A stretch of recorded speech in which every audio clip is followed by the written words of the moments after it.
What am I saying? What's my mind again? I'm like, what? I got to talk to my friend and colleague, Shannon Mustipher. We got to make some cocktails and chat a little bit. Watch it now.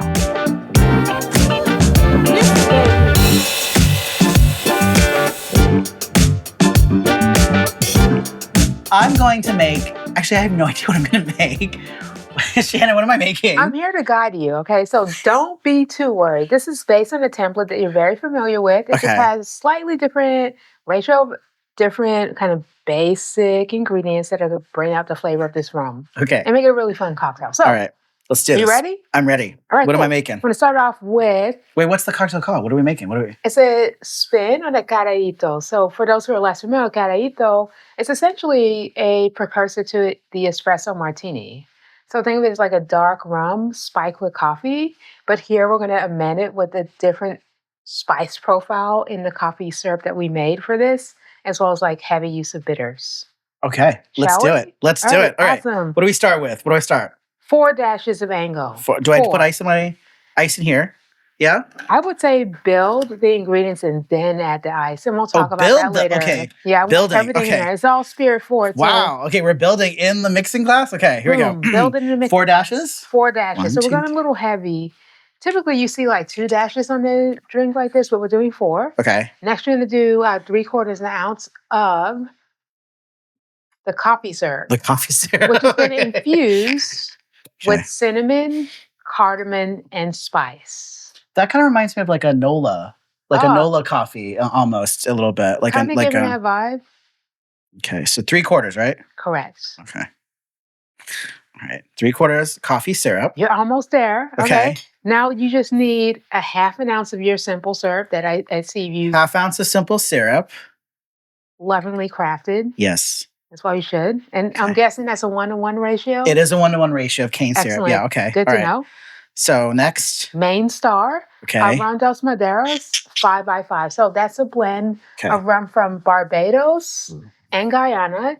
Each of those are blended for 5 years in the Caribbean separately. Okay. And then they come together as Spain, where they're blended at William Humbert's and Sons Bodega. So it's kind of like me. It's like Caribbean and Spanish. There you go. That's why I thought you love this. All right. So how much of this?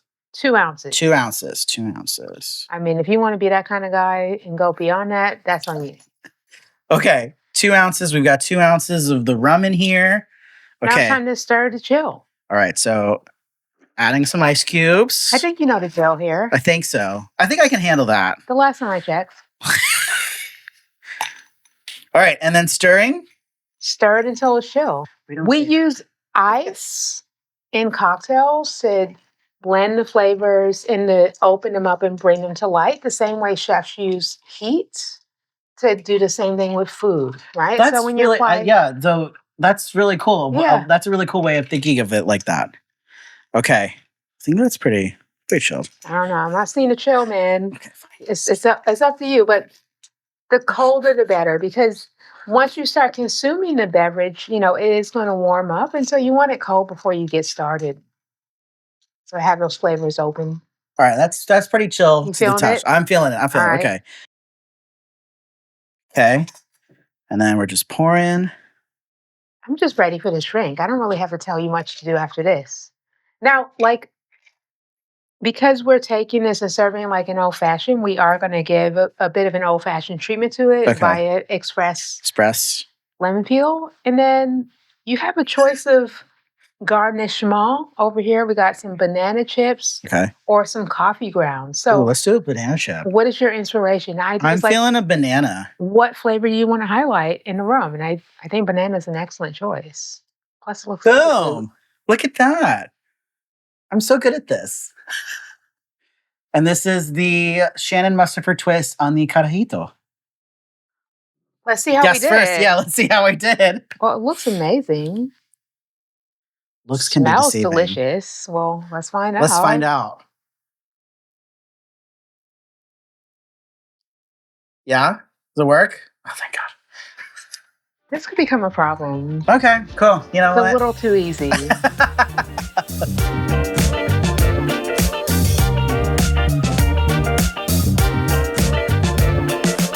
So give me okay, someone walks into Shannon's bar, like your dream Shannon's dream bar. That's what it's called. That's what we're calling it.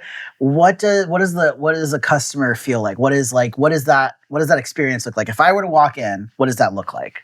Well, it'd be like going to your, kind of eccentric uncle's place over the holidays. Like Okay. this dude probably has like a basement bar or like, all these kind of like amenities Yeah. where you just hang out and you might as well be in a bar, but you're actually at your uncle's house. And it's like a little over the top, but it's great. So that's kind of the vibe I It would want to give. okay, now the main question I have to ask, is it your gay uncle's house or is it your straight uncle's house? That's the big differentiator. Well, in my experience, gay uncles are more fun. So I think I have to lean in I that direction. I would agree. I would agree with that.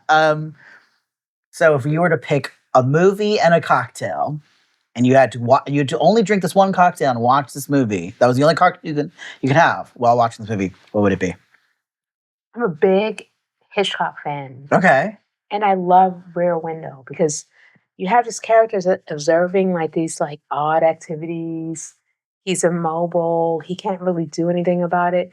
So he has a lot on his mind, right? While all this stuff is going on. I would just have a freezer bottle martini. So a pre-batch, so just freezer, but is it dirty? Is it just clean? Is it just what's the ratio of this Gin martini? based, Okay, gin, obviously. 2 to 1, 2 to 1. Okay. and absolutely dirty. Okay. With So tons of olives, tons of olives. Okay. anchovies, and bocadonas, and all that good stuff on the side.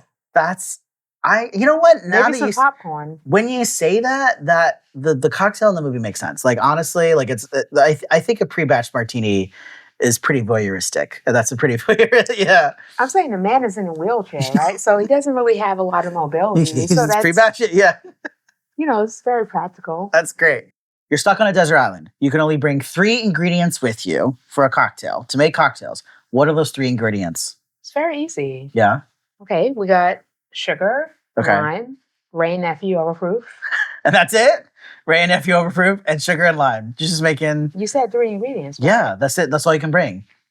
Okay, So yeah, I'll be fine. I wow. can have daiquiris. I Yeah. can make variations on Tipanche. That's true. I can have my Ray Nephew neat. I can cut it with water.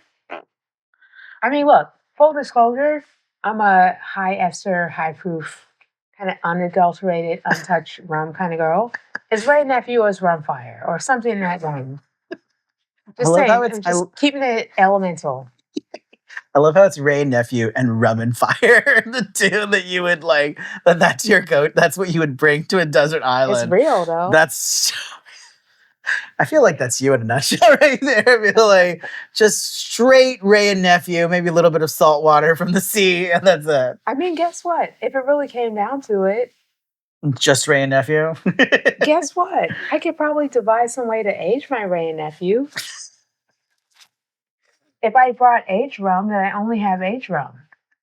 What is your favorite thing that you've personally done thus far? Like, what is the one thing you look back, you're like, that was incredible, like all the way through? I know that's so hard to think about. I'll try my best to answer the question, but I'll just mention like, the 3 things that I feel proudest of and admit that it's difficult to disambiguate. I mean, Gladys was really important to me in that it exposed me to a category of spirits that up until that point, I just didn't have a lot of experience with, and I didn't see a lot of my peers taking seriously. Mm. And so when I was able to have the freedom to create a program where I could offer a spectrum of rums that people were not exposed to in a context that would also elevate the cocktail, I was really excited about that. And what I discovered in turn was that as I started to work more with rum, my creativity regarding cocktails in general opened up in a way that had not been prompted to do so via working with other spirits prior. Um, and that led to me having an opportunity to create Tiki and publish that book, and that was another big thing. And I've subsequently created other rum blends rather, for clients. So they're all very important to me. But I had to go back to Gladys because none of the other things that I'm really excited about would have been possible without that kind Gladys. of ground zero moment. So Shannon, what is on the horizon for you? What's next for you? A couple of really good things. So, as you may be familiar with, I do work within the industry and also interact with consumers to conduct tastings and educational experiences around rum. And I've been kind of massaging an idea that I'm excited about regarding how we regard the category and how we evaluate it. I believe that there's a lot of room to change and update that. And I'm in the process of creating some experiences that will kind of put that question out there. And hopefully that will challenge people to have a deeper appreciation based on, I would say, a more direct experience with the liquid as opposed to looking through the lens of maybe the way we evaluate whiskey, which has its limitations, just given the vast differences between whiskey and rum by virtue of whiskey is produced within rather confined geographic spaces relative to rum, which is so expansive. Yeah. And I think that our current methods don't really take into account all the things that you can think about when you look at a rum to understand, is it really meeting a promise that is offering Yeah. to you? So that is really important and fun. Um, and then, of course, there's the next book. Oh, there's a next book? There's the next book. Oh. Is this an exclusive? Do I get the exclusive of this? You get an exclusive drop. Oh, I got the exclusive drop. There's going to be a next book, guys, It's from going to be Shannon. next book. So pub date is not announced as of yet, but it is coming your way. Thank you, Shannon, for coming and making cocktails, drinking with me, and talking to me.